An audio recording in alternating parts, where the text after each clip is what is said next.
Muito bem, vamos iniciar o nosso propósito pela reconstrução de Juiz de Fora e toda a Zona da Mata.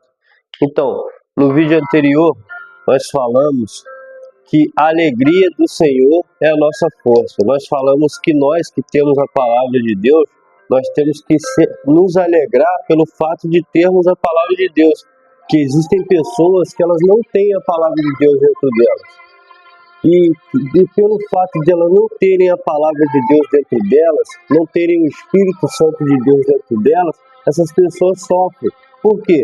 Porque no dia da angústia, elas não sabem nem o que fazer. Quem sabe essas pessoas, elas têm dinheiro, elas têm influência, elas têm amigos, elas têm tudo. Só que elas não têm o mais importante, que é a palavra de Deus, é o Espírito Santo de Deus habitando dentro delas. Então, na hora da aflição, muitos se matam, muitos se suicidam, muitos fazem milhares de coisas que não vai mudar nada, Mas você ter a palavra de Deus, você tem que se alegrar pelo fato de você ter a palavra de Deus. Por quê? Porque a alegria do Senhor é a nossa força. Foi isso que nós falamos ontem. E hoje nós iremos falar algo diferente, algo diferente, mas tão importante como nós falamos ontem. Hoje nós iremos falar que o cristão, a pessoa que é de Deus, a pessoa que tem a palavra de Deus dentro dela, a pessoa que lê as Escrituras, a pessoa que conhece as Escrituras de fato, ela sabe que a vida dela é dela. Só que tudo que ela tem não é dela. Por quê? Porque está emprestado. Hoje eu tenho essa vida, mas essa vida é minha? Não, ela é do meu Senhor. Então se Ele me pedir ela, eu vou dar. Hoje eu tenho, por exemplo, um carro. Esse carro é meu? Não, está emprestado. Se Deus me pedir, eu vou dar. Hoje eu estou dormindo aqui nessa casa, nesse local. E se Deus me pedir esse local amanhã? E se Ele falar, Rodrigo, você vai ter que ir para outro lugar. Seja feita a sua vontade. Então o cristão, ele tem que ter isso dentro dele. Ele tem que ter isso dentro da mente dele. Ele tem que ter esse entendimento. A maioria das pessoas que não tem esse entendimento são pessoas que não têm a vida transformada de fato. São pessoas que não conseguem ter uma vida de qualidade com respeito à vida financeira, à saúde, à vida espiritual, que é o principal, a vida espiritual. Então, você tem que ter isso dentro de você. Sacrificar, às vezes, aquilo que é teu para fazer a vontade de Deus. Pegar aquilo que Deus te deu naquele momento e sacrificar, colocar no altar, fazer a vontade de Deus. Você lembra que nós falamos? Às vezes nós temos amigos, nós temos pessoas que nós amamos, mas nós não podemos estar do lado dessas pessoas. Por quê? Porque elas fazem mal para a nossa fé. Às vezes nós temos um certo trabalho, trabalhamos em um local que nós sabemos que esse local não vai fazer bem para a nossa fé. Então o que nós devemos fazer? Nós devemos nos retirar, muitas das vezes até pagar bem. Você trabalha em um local que você até ganha bem, mas o fato de você permanecer nesse local está acabando com a tua fé. Você já não ora mais como antes, você já não lê mais a Bíblia como antes, você já não é a mesma pessoa de antes. Entendeu? Então o fato de essas coisas estar acontecendo está minando a sua fé. Então o cristão verdadeiro, o que usa a fé genuína, a fé que funciona, que é a fé inteligente, ele sacrifica. Ele não só sacrifica coisas materiais, não. Ele sacrifica coisas, pessoas, ele sacrifica sonhos, ele sacrifica tudo. Em prol de quê? De fazer a vontade de Deus. Então, se você que está me ouvindo agora, você não tem isso dentro de você, infelizmente, eu vou te avisar, muita coisa na tua vida não vai mudar. Por quê? Porque Deus não é homem para que minta e nem filho do homem para que se arrependa. Então, se Ele mesmo deu o Filho dele para nos mostrar como exemplo que Ele deu o único Filho dele para nos salvar, então, meu amigo, você tem que dar. Você tem que dar. Você tem que abrir mão. Você tem que fazer o que está escrito. Como diz as Escrituras. Quando nós falamos de dízimo, oferta, muitas pessoas também criticam, muitas pessoas não querem fazer. Haja vista que até pessoas que conhecem as escrituras, pessoas que são evangélicas, pessoas que têm até título dentro da igreja, muitas pessoas criticam. Ah, não é bem assim, não é bem assado. Mas vai ver a vida da pessoa como é que tá. Vai ver a vida da pessoa como é que tá. Se tá bem em uma área, tá mal em outra. E outra, lembrando que nós não devemos medir a nossa condição espiritual com o que a gente tem. Mas haja vista que pessoas assim, que não são fiéis a Deus, está escrito o quê? Com maldição sereis amaldiçoados, por quê? Porque a mim me roubais. A pessoa que não é fiel a Deus nos dízimos, infelizmente, ela sofre. Ela não sofre porque Deus quer que ela sofra, não. Ela sofre porque ela deixa de devolver aquilo que é de Deus. Então, nós sempre estamos falando com respeito à fidelidade. A fidelidade. Nós estamos sempre falando com respeito a você abrir mão da tua vontade para fazer a vontade de Deus. O bispo sempre fala, por exemplo, eu quero casar, eu quero namorar, eu quero ser aprovado na faculdade, eu quero fazer isso, eu quero fazer aquilo. Se você tem um sonho maior, escuta só o que eu estou te falando, se o seu sonho está acima do Espírito Santo, meu amigo, conclui seu sonho primeiro, casa primeiro, vai lá ser aprovado em um concurso, vai lá fazer uma entrevista. Se o que você quer está acima do Espírito Santo, faz primeiro. Depois que você fizer, agora você busca o Espírito Santo. Agora, se você quer mudar de fato, se você já não quer esperar mais, não tem tempo mais para esperar, você já não aguenta mais viver sem o Espírito Santo, viver errante, viver falhando, você não aguenta mais viver uma vida no pecado, uma hora você está bem, outra hora você está mal. Se você não aguenta mais isso, busque o Espírito Santo. Deixa todas essas coisas de lado. Deixa todas essas coisas de lado. Eu não estou falando que você tem que deixar de viver. Estou falando isso. Mas existem pessoas que estão me ouvindo aqui agora, nesse exato momento, que já não conseguem trabalhar, não conseguem estudar, não conseguem fazer nada. Por quê? Porque elas estão mal espiritualmente. E essas pessoas que estão mal espiritualmente, elas não podem esperar.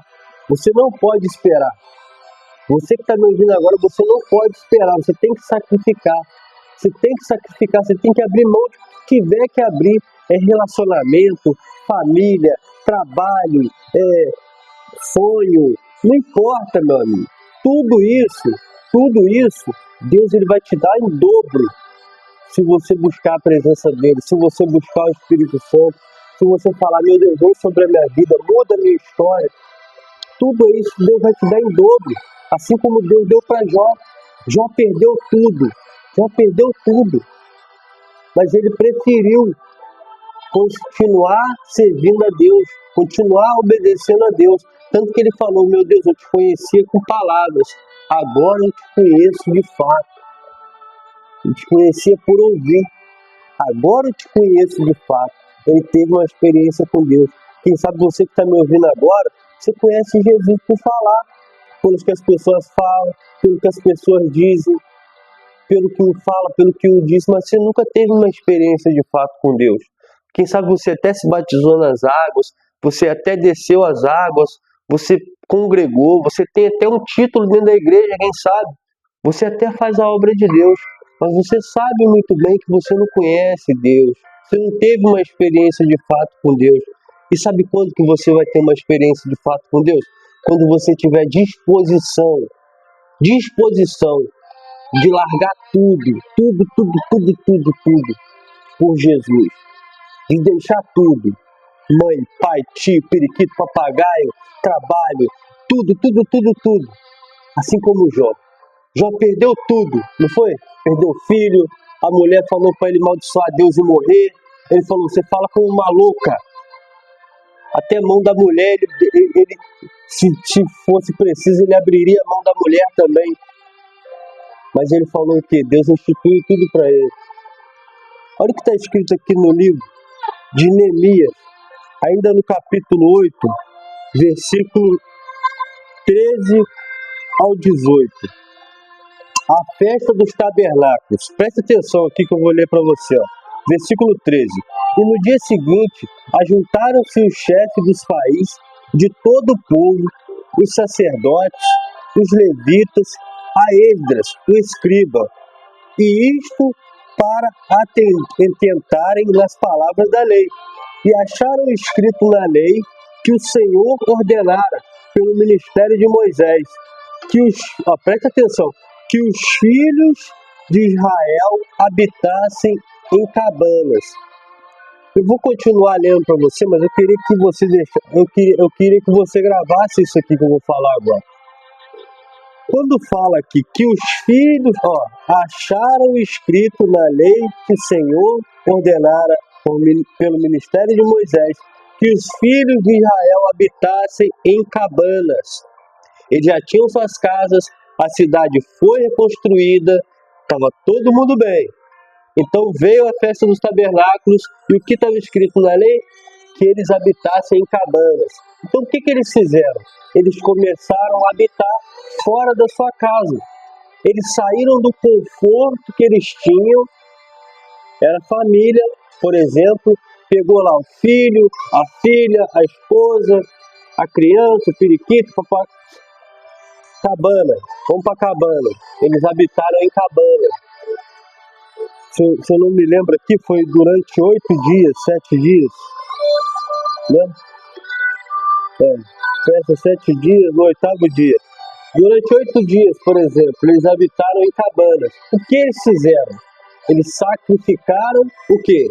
Aquele comodismo que eles tinham ali, aquela comodidade que eles tinham ali na casa deles, eles sacrificaram para fazer o quê? Para fazer a vontade de Deus, para fazer o que estava escrito. Então, se Deus falar que você tem que sair, sai. Se Deus falar que você tem que ficar, fica. Se Deus falar que você tem que abandonar, abandona. Se Deus falar que você tem que dar, dá. Se Deus falar, faz, eu faço. E é assim, meu amigo, você tem que entender. Você pode ver aí, na foto que eu coloquei aí, você pode ver que no fundo do altar tem o quê? Um altar de bronze, que representa o quê? O sacrifício. O sacrifício. O altar de bronze, o altar do local, que representa o sacrifício. Então, se eu trocar essa palavra cabana e colocar aqui, que os filhos de Israel sacrificassem, por exemplo, sacrificassem. Deus, ele quer que você sacrifica. Eu nem vou continuar lendo, não. Aí na solenidade da festa, no 7º mês. Eu não vou continuar lendo, não, porque eu tenho certeza que Deus não falou no coração de vocês. Se vocês quiserem ler do capítulo 8, do versículo 13 ao 18, vocês podem ler. E vocês vão encontrar aqui várias vezes Deus falando cabana. Você pode trocar e colocar por sacrifício, que você vai ver. Deus, ele pede isso. Que você saia do seu comodismo e faça o que ele está te pedindo. Porque se você não faz o que Deus está te pedindo, você é como uma pessoa comum. Você é como uma pessoa comum. Ainda que você seja cristão, ainda que você seja evangélico, ainda que você conheça as escrituras, ainda que você tenha título, você é uma pessoa comum. Você faz o que todo mundo faz. Deus não está à procura de pessoas que fazem o que todas as pessoas fazem. Está escrito que o reino dos céus é tomado o quê? A força. E você acha que uma vida transformada, você acha que uma vida de sucesso, você acha que uma saúde saudável, uma vida espiritual diferenciada, que a pessoa olha para você, ela vê o brilho do Espírito Santo, não precisa nem se abrir a boca. Você acha que isso vai ser você fazendo uma oraçãozinha aqui, outra oraçãozinha ali? Você acha? Você vai ter que fazer coisas diferentes. Você vai ter que sacrificar a tua vontade. Você vai ter que sacrificar, mano. Você vai ter que abrir mão. Você vai ter que abrir mão. E você abrindo mão, você vai ver o que Deus vai fazer na sua vida. Deus vai entrar e vai mudar a tua história. Tá bom? Vamos falar com Deus? Meu Deus, em nome de Jesus, meu Pai. Eu oro por essa pessoa que está me ouvindo agora. Quem sabe essa pessoa estava acorrentada, meu Pai, nas suas vontades, nos seus desígnios, meu Pai. Ela até esqueceu, meu Pai, que o Senhor existia. Por quê? Porque só prevalece o eu. Eu quero, eu vou fazer. Só prevalece o eu. Mas ela esqueceu, meu Pai, que o Senhor também existe, que o Senhor é vivo. e que o Senhor está atento, meu Pai, àquelas pessoas que sacrificam, meu Deus. Está escrito, meu Pai, que o seu trono é revestido de justiça, meu Pai. Quer dizer, então, meu Pai, que o Senhor fica à vontade sobre a justiça, meu Pai. Quer dizer que o Senhor fica à vontade quando a sua justiça se manifesta. Então, meu Pai, se a vida dessa pessoa não mudou até hoje, se tem acontecido algo errado até hoje, meu Pai, é porque eu tenho certeza que ela não tem feito o que tem que ser feito. Então, meu Pai, fala no coração dessas pessoas. E se existe alguém aqui, meu Pai, que o Senhor pediu para ela dar, que ela dê, meu Pai. Se existe alguém aqui que o Senhor pediu, meu Pai, que ela saia, que ela deixe, mas que ela faça a tua vontade, meu Pai. Meu Deus, repreende agora todas as forças do inferno. E você que estava trancando a vida dessa pessoa, é você, maldito, que entrou na mente, no coração. É você que cria situações para que ela deixe de fazer a vontade de Deus. Seja amarrada agora em nome de Jesus. É quebrada as suas forças. Meu Deus, faz aquilo que eu não posso fazer, meu Pai. Vai aonde de encontra essa pessoa e transforma a história dela, meu Pai.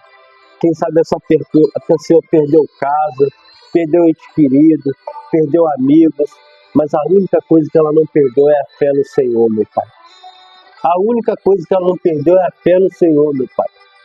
É o que faz ela permanecer. É a fé no Senhor, meu Deus. Eu acredito, meu Pai, que assim como o Senhor me chamou, meu Pai, o que o Senhor me disse, sacrifica, o Senhor vai fazer com ela também, meu Pai. E a partir de hoje ela vai ter uma vida de sucesso, uma vida de sucesso. E além do mais, ela vai ser cheia do Teu Espírito Santo, para a honra e glória do Teu santo nome. Amém e graças a Deus. Amém? Então essa é a nossa fé. Se Deus falou para você fazer, faça. Não importa o que você vai perder, o que você vai ter que deixar, o que vai acontecer, não importa. Faça a vontade de Deus, que Deus ele vai te honrar em tudo, tá bom? Lembrando que você que fez um voto de ser fiel a Deus no altar do Hospital da Alma, na descrição do vídeo vai estar as contas da igreja. Eu ficaria muito feliz se você se voltasse para Deus, se você fosse fiel a Deus, para que as coisas comecem a andar na sua vida.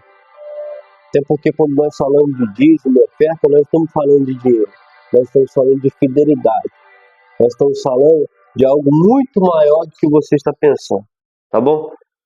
Não é dinheiro por dinheiro, é fidelidade. É você dar as mãos para Deus e andar com Deus, aonde você for, tá bom? Deus abençoe, até amanhã.